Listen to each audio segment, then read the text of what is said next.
अस्सलाम वालेकुम दोस्तों, मैं हूं नदीम उल हसन और आज मैं आपके लिए हाजिर हुआ हूं एक नई वीडियो के साथ जिसका मजमून है derivation of radius of an atom या फिर ऑर्बिटल। कि एक ऑर्बिट जब हमारे पास आता है या एक एटम हमारे पास है तो उसका हम रेडियस के लिए किस तरह डेरिवेशन कर सकते हैं। तो आज हम इसके बारे में सीखेंगे। तो आइए हम इसको स्टार्ट करते हैं कि डेरिवेशन ऑफ रेडियस किस तरह हुई थी, उसके लिए कौन कौन सा प्रोसेस हुआ था और किस तरह इसको फाइंड किया गया था। तो इसके लिए सबसे पहले हम इस ग्राफ को समझ लेते हैं। इसमें क्या है कि ये हमारे पास सपोज कर लें एक ऑर्बिट है। तो इस शेल के अंदर हमें पता है कि सेंटर के अंदर क्या होगा, न्यूक्लियस पड़ा होगा और उस न्यूक्लियस के ऊपर कौन सा चार्ज है, पॉजिटिव चार्ज है। और ये हमारा शेल है। तो इस शेल के अंदर क्या है, इलेक्ट्रॉन रिवॉल्व कर रहे होते हैं। दिस इज इलेक्ट्रॉन जो कि एक वी वेलोसिटी के साथ क्या कर रहा है, ट्रेवल कर रहा है इन शेल। अब चूंकि न्यूक्लियस के ऊपर पॉजिटिव चार्ज है और इलेक्ट्रॉन के ऊपर क्या है, नेगेटिव चार्ज है, तो इन दोनों के दरमियान क्या हो जाएगी, एक फोर्स ऑफ अट्रैक्शन हो जाएगी जिसको हम नाम देते हैं कोलम्बिक फोर्स या फोर्स ऑफ कूलम। ठीक हो गया। ये कोलम्बिक मोशन जो है वो रिस्पॉन्सिबल होती है एक इलेक्ट्रॉन को शेल के अंदर क्या करने के लिए, मोशन करने के लिए। मीन्स यहाँ पे जो रेवोल्यूशन हो रही है वो रेवोल्यूशन सिर्फ और सिर्फ इस कोलम्बिक फोर्स की वजह से ही हो रही है। अब इस कोलम्बिक फोर्स का फार्मूला हमारे पास क्या है कि F coulombic is equal to K into Q one into Q two divide by R square. अब यहाँ पे हमारे पास के किस चीज़ को रिप्रेजेंट करता है और क्यू किस चीज़ को रिप्रेजेंट करते हैं, अकॉर्डिंग टू नील बोहर जो उसने अपना डेरिवेशन की थी रेडियस के लिए। तो उसके हिसाब से उसने क्यू वन जो है वो न्यूक्लियस की क्या कर दिया, चार्ज को दे दिया है कि न्यूक्लियस का जो चार्ज होगा वो हमारे पास क्या हो जाएगा, Q1। और Q2 हमारे पास क्या हो जाएगा, द चार्ज ऑफ इलेक्ट्रॉन। तो अब इसी क्वेश्चन को हम थोड़ा सा मॉडिफाई कर लेते हैं या तब्दील कर लेते हैं। अब क्या हो जाएगा कि K की हमारे पास एक कांस्टेंट है, K इज कांस्टेंट। तो इस कांस्टेंट की एक वैल्यू है वो हमारे पास ये है 1/4 पाई एप्सिलॉन नॉट। और ये जो हमारे पास एप्सिलॉन होता है वो हमारे पास क्या है, परमिटिविटी कांस्टेंट कहलाता है। अब इस Q1 को हमने नाम दिया है एटॉमिक नंबर का या फिर चार्ज ऑफ न्यूक्लियस, तो वो हमने कह दिया Ze। और बाहर का इलेक्ट्रॉन जो ऑर्बिट के अंदर मूव कर रहा है उसको हमने नाम दिया था Q2 का और वो E है, तो यहाँ हमने क्या कर दिया, E लिख दिया। और नीचे रेडियस वैसा का वैसे ये हमारे पास क्या हो जाएगा, रेडियस, ये रेडियस का स्क्वायर आ जाएगा। तो इसको हमने चेंज कर देंगे कुछ इस तरह से, ये ई है ये ई आपस में मल्टीप्लाई हो जाएंगे तो क्या हो जाएगा, ZE square divide by 4 pi epsilon R square. अब कोलम्बिक फोर्स के अलावा भी जो हमारे पास एटम पड़ा होता है उसमें और फोर्सेस भी होती हैं, जिनमें से एक फोर्स उसकी क्या है, फोर्स ऑफ सेंट्रीफ्यूगल, या फिर हम इसको सिंपल नाम दे सकते हैं सेंट्रीफ्यूगल फोर्स। अब सेंट्रीफ्यूगल फोर्स का काम क्या होता है, सेंट्रीफ्यूगल फोर्स का काम यूजुअली ये होता है कि ये जो चीज़ सर्कल के अंदर घूमती है ना, उसका काम होता है कि वो उसको सर्कल से क्या करते, आउट मूव करवा दे। तो यहाँ जो एटम है, एटम के अंदर भी सेंट्रीफ्यूगल फोर्स मौजूद होती है। वो कोशिश कर रही होती है कि इस इलेक्ट्रॉन को भी जंप करवा के या तो दूसरे, अगर इसके ऊपर शेल ठहरा तो उसमें मूव करा दे, अगर शेल नहीं है तो क्या कर दे कि वो उसको बिल्कुल ही एटम से बाहर मूव करवा दे। तो इसके अंदर सेंट्रीफ्यूगल फोर्स भी मौजूद होती है। This centrifugal force is responsible for the motion in outer space of an electron। तो वो हमारे पास सेंट्रीफ्यूगल फोर्स का फार्मूला क्या है कि Fc is equal to mv² divided by r। तो ये हमारे पास इक्वेशन 1 थी, इसको हमने नाम दे दिया इक्वेशन नंबर 2 का। अब आगे चलते हैं। अब अकॉर्डिंग टू बोहर, जो बोहर ने डेरिवेशन की थी तो उसके अंदर बोहर ने कहा था कि opposite forces must be balance to keep electron in orbit, कि जब सेंट्रीफ्यूगल फोर्स और कोलम्बिक फोर्स आपस में बैलेंस्ड होंगे तभी पॉसिबल है कि हमारा इलेक्ट्रॉन क्या करेगा, उस ऑर्बिट के अंदर, उस शेल के अंदर मूव करेगा। अब हम आगे मूव करते हैं। हमने वही इक्वेशन यहाँ पे दोबारा लिख दिया है कि F centrifugal force is equal to F Coulombic force. तो सेंट्रीफ्यूगल फोर्स का फार्मूला हमारे पास था mv² डिवाइडेड बाई r और कोलम्बिक का है ZE² divided by 4 pi epsilon naught R square. अब यहाँ पे हमारे पास एक आर पड़ा हुआ है और यहाँ पे आर का स्क्वायर है, तो आर का स्क्वायर का मतलब होता है आर इंटू आर। तो इस एक आर से एक आर कैंसिल हो गया और पीछे क्या हो जाएगा, सिर्फ एक आर बच जाएगा। अब यही क्वेश्चन को हम सिंप्लीफाई करके लिखते हैं, mv² equal to ZE² 4 pi epsilon और सिर्फ क्या हो जाएगा, आर बच जाएगा।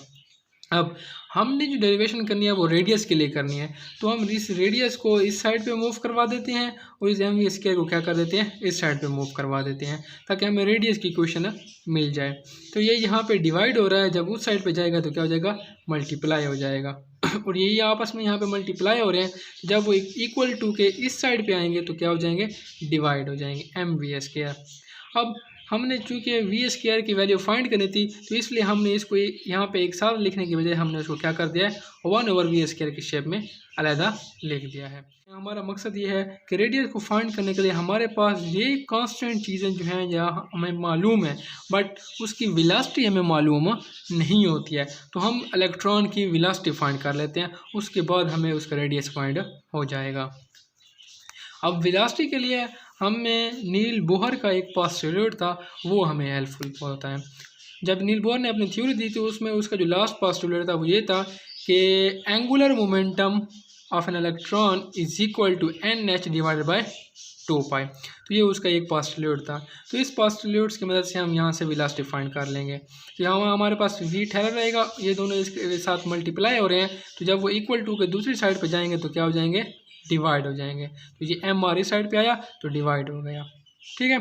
अब हमें यहाँ पे क्या चाहिए, वी स्केयर, ना के वी, तो हम दोनों साइड पे क्या कर लेते हैं, स्केयरिंग कर लेते हैं। तो ये क्या हो जाएगा, वी से V square, N square, H square, 2 का square 4, pi square, M square और क्या हो जाएगा, आर स्केयर। अब एक और चीज़ कि हमें यहाँ पे 1/v स्केयर चाहिए, सिर्फ वी स्केयर नहीं चाहिए, तो हम इस इक्वेशन को क्या कर लेते हैं, इन्वर्ट कर लेते हैं, मीन्स उलट कर लेते हैं। तो जब हम इसको इन्वर्ट करेंगे तो v नीचे आ जाएगा 1/v स्केयर। तो ये जितनी भी टर्म है इन्वर्शन के, तो इन्वर्टिंग के टाइम ये सारी की सारी ऊपर चली जाएगी और ये सारे का सारा बटे के नीचे आ जाएगा और ये ऊपर शिफ्ट हो जाएगा। तो यही हमारे पास इक्वेशन आ गई कि 1/v square is equal to 4 pi square M square R square divide by N square into H square. तो ये हमें 1/v स्क्वायर की वैल्यू मिल गई इक्वेशन नंबर 4। तो इस इक्वेशन नंबर 4 को हम पुट कर देंगे इस इक्वेशन नंबर 3 के अंदर। तो अब इक्वेशन नंबर 4 को हमने पुट कर दिया इक्वेशन नंबर 3 के अंदर, तो हमारे पास क्या वैल्यू हो जाएगी कि r is equal to Z E square divide by 4 pi epsilon M into ये हमने 1/v स्क्वायर की वैल्यू पुट कर दी है, 4 pi square M square R square N square H square, ये सारे उसकी वैल्यू हमने पुट कर दिया। अब जो चीज़ें यहाँ पे कट आउट होती हैं उनको क्या कर दें, कैंसिल कर दें। 4 के साथ 4 कैंसिल, यहाँ पे 1 पाई है, यहाँ पे पाई स्क्वायर है तो इसके साथ स्क्वायर कैंसिल हो जाएगा। यहाँ पे 1 एम है, यहाँ पे एम स्क्वायर है तो यहाँ पे भी स्क्वायर कैंसिल हो जाएगा। सिमिलरली इस साइड पे आर ठहरा है और इस साइड पे क्या है, आर स्क्वायर था, तो आर स्क्वायर के साथ एक आर भी कैंसिल हो जाएगा। अब हमारे पास जो ये क्वेश्चन बचती है हम उसको अगले पेज के ऊपर लिखते हैं।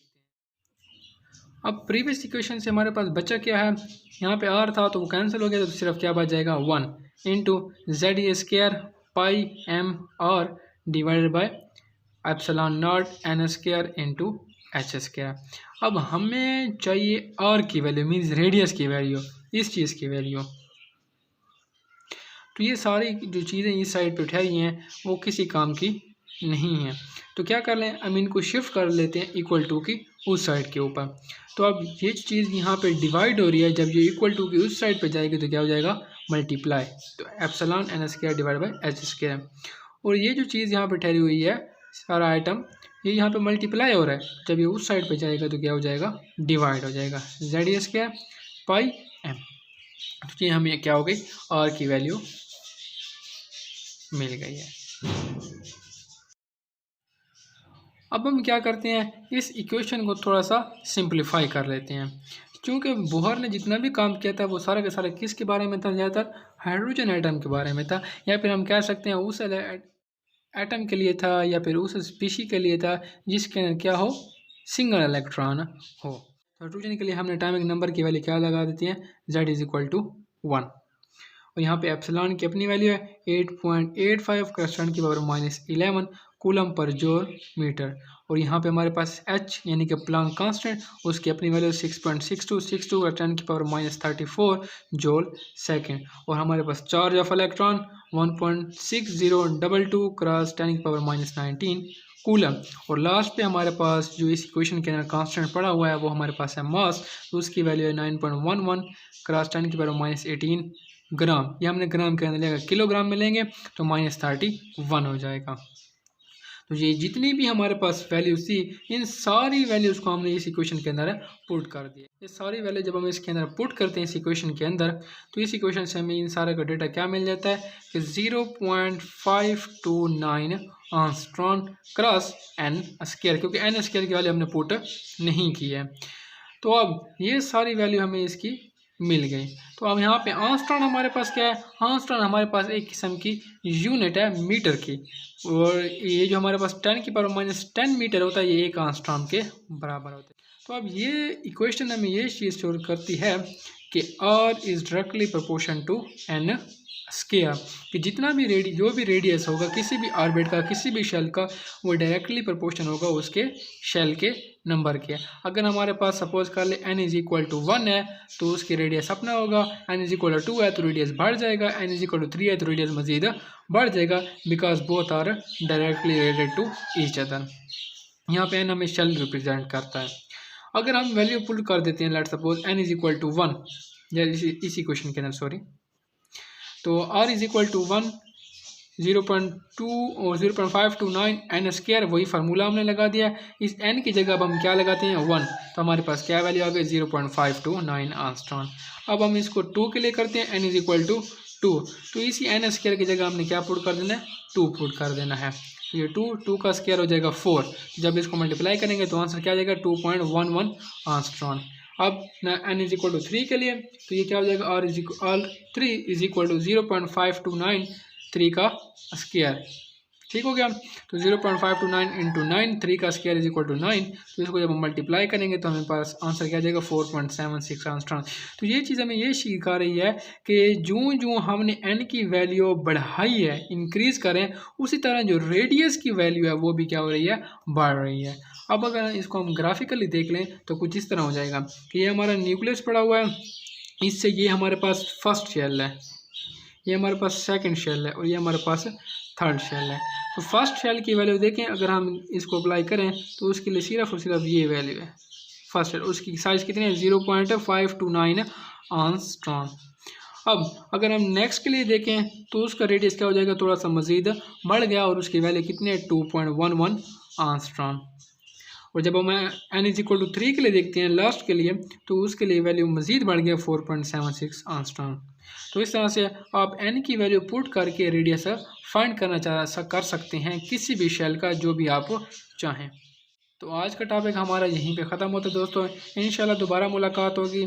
तब तक के लिए अपने दुआओं में याद रखें, चैनल को सब्सक्राइब कर दें, लाइक कर दें और बेल आइकन को दबाना ना भूलें। Thank you so much.